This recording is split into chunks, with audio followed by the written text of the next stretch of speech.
Hey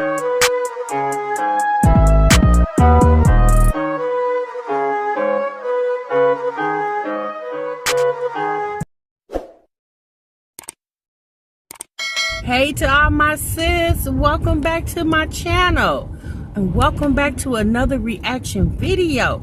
If you're new here for the very first time, my name is TMR, okay? And over here, you guys, we talk reactions and reviews. What's going on, everybody? Happy Monday to you all. I know it's late in the day, y'all, but I've been busy. But now that I got your attention, sis, make sure you subscribe to this YouTube channel, okay? And sis, make sure you most definitely click the notification bell, so therefore every time I drop a new video, you'll be the first one to know it. Now let me put my seatbelt on, okay? So what's going on, everybody? Welcome back. So you guys, first and foremost, I hope everybody had a good weekend, all right?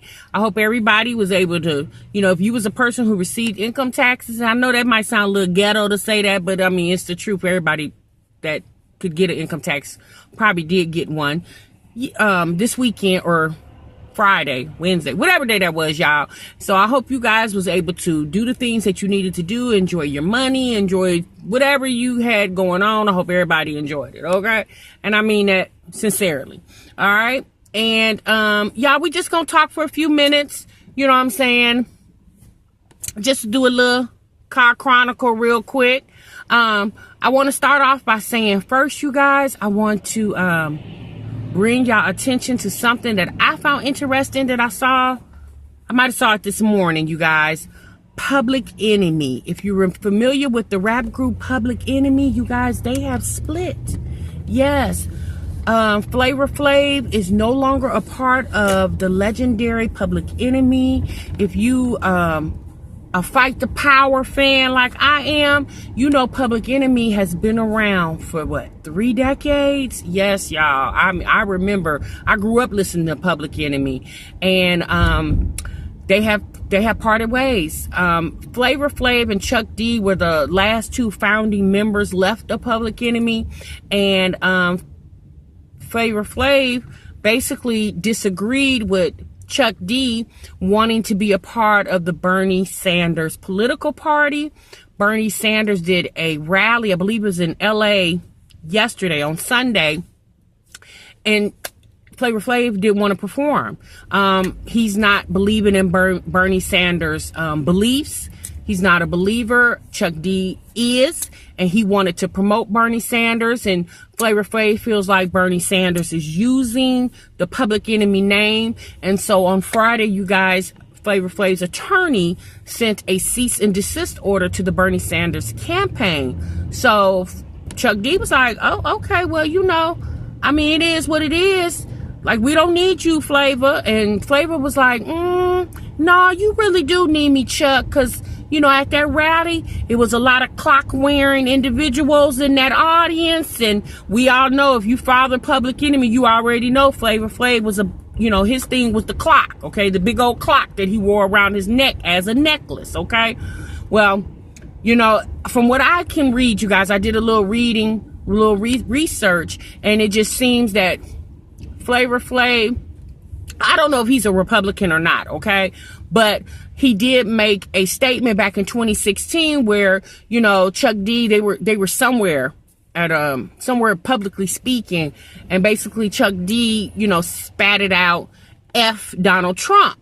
And Flavor basically was like, you know what? If he's going to be the president, he's going to be the president. Let's just sit back and see what this man is going to do. And Chuck D was basically, nah, I'm not feeling. So obviously, you guys, it seems like their split is for political reasons.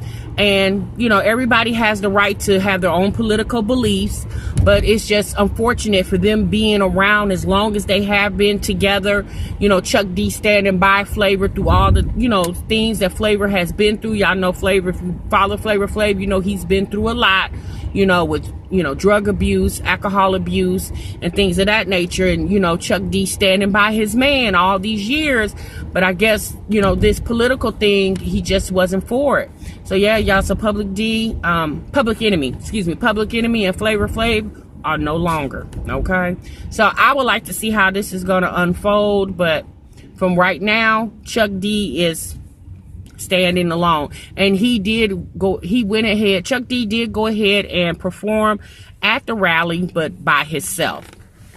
So yeah, I was interested in that because, like I said, I'm a big Public Enemy fan, and I was just shocked that their friendship all these years, like I said, Public Enemies, y'all, has been around over 3 decades.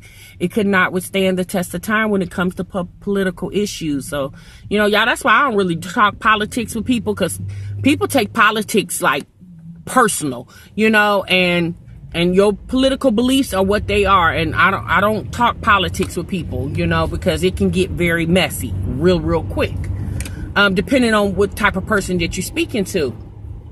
So, y'all, and then other things that was going on, I don't know if y'all checked it out, but Meg Thee Stallion. Y'all, Meg Thee Stallion went live. Was it yesterday? Yeah, it was yesterday. It was Sunday. She went live on Instagram, and basically she was talking about her thoughts and opinions of her contract with 1501, the independent label 1501. She signed with 1501 when she was like 20 years old, and then she signed with another independent label, which is called 300. But here recently, you guys, she has Roc Nation as her management, and once Roc Nation pulled up her contract with 1501, they showed her some things in her contract that she obviously wasn't aware of, because she didn't read her contract. And basically, the independent label that she signed with doesn't make her so independent. Okay. And basically, Carl, I can't think of the man's last name, but I'll put it on the screen. He is the founder of 1501 production company, and he basically is saying you can't put out any music unless I tell you to, and when I tell you to. And she's not feeling that, because Meg Thee Stallion is, she's getting big, but she's not really being promoted where she wants to be promoted. So she took to her Instagram to basically talk about her, her thoughts about them not wanting to renegotiate her contract. She thought that everybody was cool and stuff like that, and she'd been with them for a long time, and she felt like that was the bro. But when it came to money, things is different, because when it comes to the music industry, that's a whole different ball game. We do know it's a lot of people from years ago, from Motown days, that wasn't even getting paid for all the hits that they produced, so my personal thought on that, because y'all, I seen Meg. I was sitting in her live when she first went live, because I follow Meg Thee Stallion. I like Meg Thee Stallion. And when she had went live, I got the alert that she was live, and I seen it, from the beginning to the end. And when I was listening to her, my whole thought was like, Meg, why are you on Instagram talking about this? Like, why are you not talking about this with your attorney? Like, the people on Instagram, what they gonna do? Or the people, period. What can we do but other than spread your gossip? And y'all, it was so funny. Literally not even an hour after she ended that live, I started seeing stuff on YouTube of people talking about her Instagram, basically her Instagram rant. I was like, boy, stuff travels really fast, okay, in social media. But yeah, so, my thought is, Meg being a businesswoman, she needs to learn how to handle her business better. And when you have a disagreement with someone, especially when it comes to your money, that you don't get on Instagram and heighten the situation. I really feel like her getting on Instagram really perpetuated the situation more than what it needed to be or should be. I guess we'll see how stuff unfolds. Carl, the producer of that company, the founder, of that company, he did tweet out some things in regards to Meg Thee Stallion's Instagram rant. So like I said, y'all, this is a story that's still developing. So if you don't follow Meg Thee Stallion, then you don't even know what I'm talking about. But if you follow Meg Thee Stallion and you watch YouTube, I'm sure you probably seen what's going on. But it happens, y'all. When when it comes to money, yep, it changes things and it changes people. Okay, everybody cool until that money starts rolling around, and when that money starts rolling around, yeah, it changes all dynamics a lot of times. All right, y'all. So really quick, I need to run in here to the beauty supply, y'all. I got my this wig, it's getting on my nerves, y'all. Okay, it was cute in the beginning, but now this is my throw-on wig, y'all. I just throw this on when I'm not really trying to do nothing else different, but I'm going in here to look for me some different hair.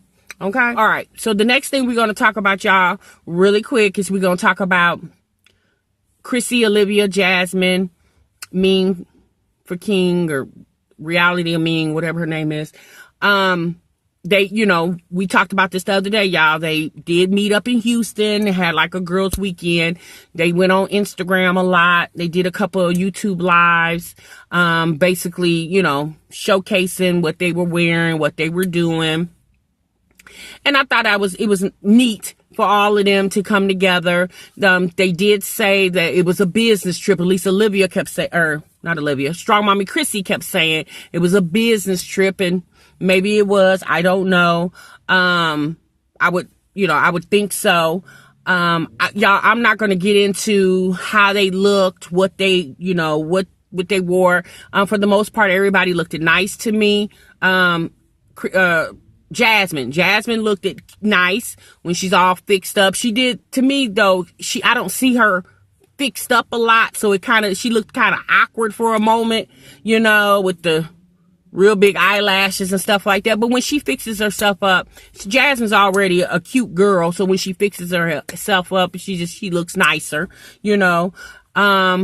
Olivia looked nice, Chrissy looked nice, all of them looked nice to me, y'all. I don't have anything to say about anything else, because if you came here for me to dog them and get all personal with their their characteristics, their looks, yeah, baby, you might as well click off this video, because you're not going to get that over here. Okay. I will say this though. This is what I want to talk about. Now, they did discuss that they were doing a meet and greet. Olivia, Ming, and Chrissy was doing a meet and greet. Okay, no, not Olivia. I keep saying Olivia, y'all, because she was there, but it seems like she was there, but she wasn't there. I didn't really catch a lot of the Instagram lives that was going on, but Chrissy, Ming, and Jasmine were doing the meet and greet at the Galleria in Houston. And this is my only thing, y'all. Instead of going on your Instagram the day of your pop-up meet and greet, wouldn't it have been better to announce that at least a week ahead of time? Because at the end of the day, y'all cannot think that you're just so popular that people are going to stop what they're doing and run out to go see you guys. Again, y'all, that was tax weekend. A lot of people was out spending money, going places, doing things. So a lot of people probably went out of town because they got their money, and if I don't know what the response was to their meet and greet, I don't really remember seeing that. I don't know if a lot of people showed up or anything like that, but I would just think, when you do something like that, you would announce it ahead of time to let people plan, to know what to look forward to. You can't just assume that the bulk of your audience is in Houston. You probably have a lot of people that live in Texas. You have probably in the neighboring states of Texas. The neighboring states of Oklahoma and Louisiana, that probably would have loved to come see y'all, but they just can't do impromptu type situations. Or maybe y'all, they did that because they really didn't want a lot of people to come, but at the end of the day, you're on social media, you promote yourself a lot on Instagram, Snapchat, Twitter, and YouTube and everywhere else. So you have to know that you have followings all across the social media board, and people would have enjoyed to come see you. And I just feel like they should have let people know sooner than the day of that they were going to do this. I get they said pop-up meet and greet.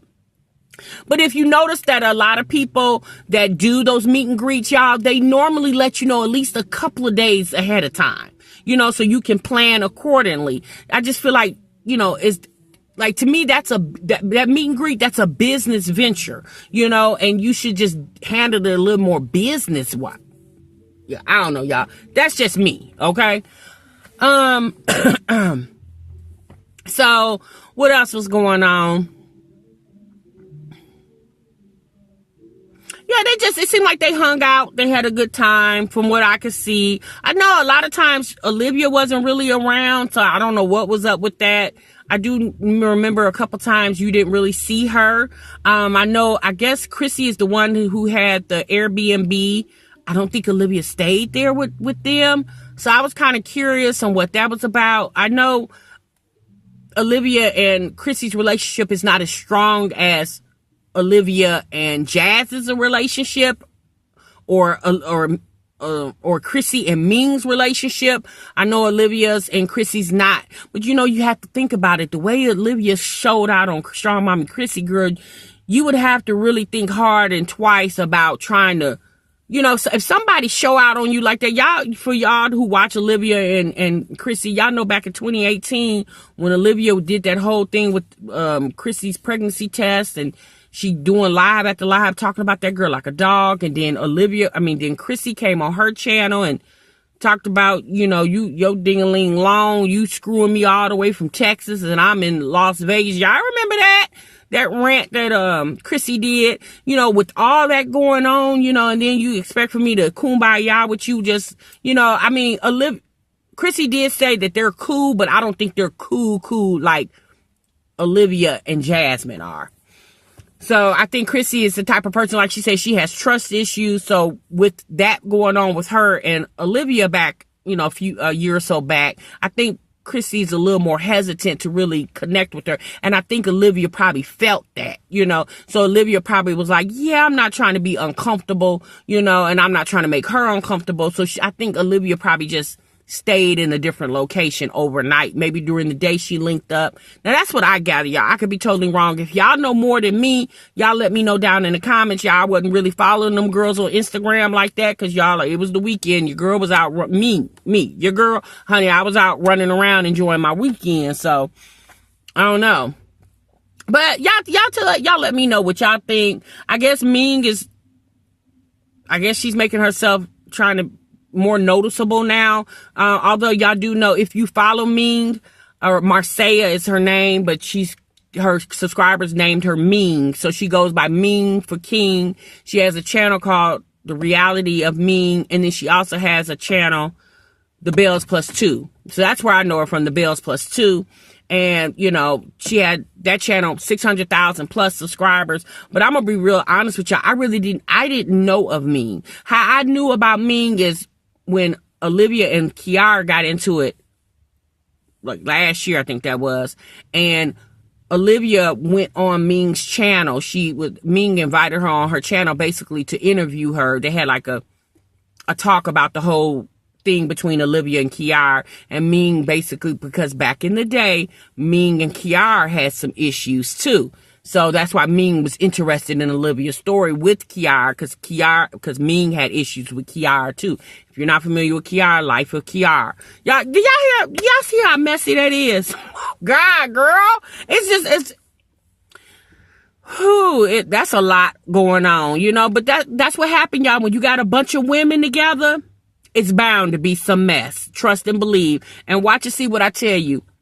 Here in the next couple of days to a week, a lot of videos are going to start coming out where they're going to start manufacturing some beef, because we do know on YouTube, that's how you get for most people, not everybody, most people, that's how they get their channels to grow, with this manufactured beef. So I'll be interested to see what's going on. Y'all let me know what y'all thoughts were in the comments about the four mommies. I guess now it's the four mommies. I'm so used to just discussing the three mommies. I'm gonna be honest with you, I don't really got a lot to discuss about Ming.